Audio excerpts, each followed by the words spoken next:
doesn't like free, right? Click on a challenge button and subscribe to my free 30-day real estate investing video challenge. Every day you'll get a video on how I built my business doing nearly a deal per day. It's 2.5 hours of industrial strength training. Hey, Peter Vekselman. So today I want to talk to you about a topic that whether you're an investor that's wholesaling, whether you're an investor that's buying and holding, whether you're an investor that's buying, fixing, and selling, maybe rezoning, whatever it is, we all face it. And that is this: how to find motivated sellers. You know, that's a buzzword in this industry. You know, motivated sellers, motivated sellers. You know, there's gurus out there making an incredible amount of money discussing motivated sellers in this business. And what happens when we talk about motivated sellers, the mistake most people make is they get into what I call segmentation in this business. So here's what they think: a motivated seller, and then they start thinking of circumstances in life, like someone who's going through divorce could be a motivated seller. Somebody going into foreclosure could be a motivated seller. Somebody in bankruptcy could be a motivated seller. Maybe somebody that has a job change could be a motivated seller. Maybe a probate, somebody who's inherited a property could be a motivated seller. And again, when you discuss these topics, it's very easy for individuals to fill rooms with potential, real estate people who want to learn how to find deals, and they talk to them about these segmentations to get them to go after these people. My contention and how I've built this whole business here is that motivated sellers, although possibly could be one of those, when you look at statistics all the way across the board, here's what I found to be the #1 motivated seller, and that is somebody that is willing to negotiate on the property.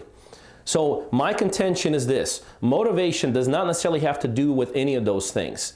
And in grand scheme of things, one of those things is no better than the other thing.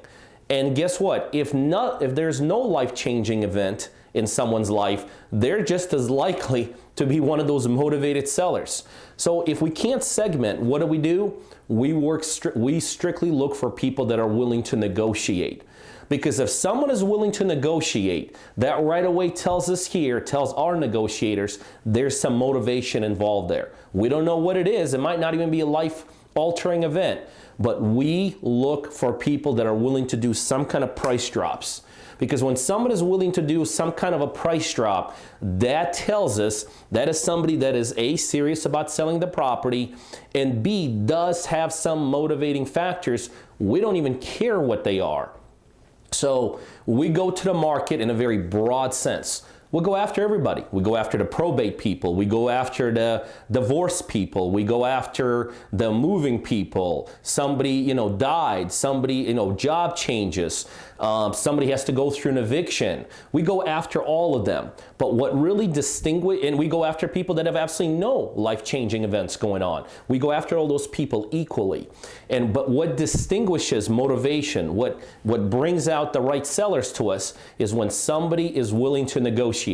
Now, so the next question is always, well, what do you mean willing to negotiate? If somebody's asking $100,000 and they're willing to go to $99,900, they've negotiated. No, I don't mean like unreasonably small. In our world, if somebody's willing to do somewhere between a 15 to 20% price drop, that's motivation.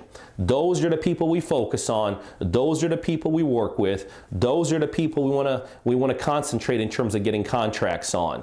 Those are the people. And by the way, and you've heard me talk about this, that initial price drop may not be the final price drop. All that tells us they're willing to go down 15, 20, maybe 30%. They maybe go down as the time passes in this contract during the due diligence period and all those. Those are also the most likely people to go even further below, maybe another 5 or 10% during the contract and due diligence period. So my contention is very simple. Don't get bogged down with all the stuff out there in terms of motivated sellers. Go after all of them equally with the exact same things that you're doing.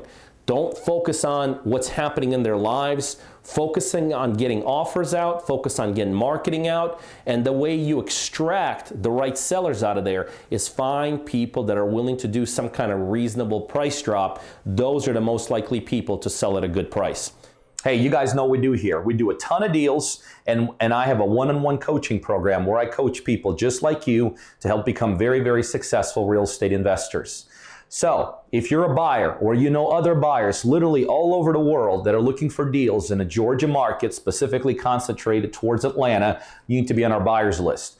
By now, you'll see my email scrolling across the screen. Send me an email. Just say, add me to the buyers list. And on a daily basis, you're going to get some terrific, both ROI and equity-driven deals emailed right directly to you. The other thing, if you're looking to become a successful investor, whether you're brand new, just getting started, or whether you're doing it already and you're looking to be a bigger, more sophisticated, more savvy investor, I know I could help you do that. Again, you could either send me an email to learn more about my one-on-one coaching program, or better yet, right below this video, there's a link, coachingbypeter.com. You can go straight there and learn more about how I could help you become very successful in this industry.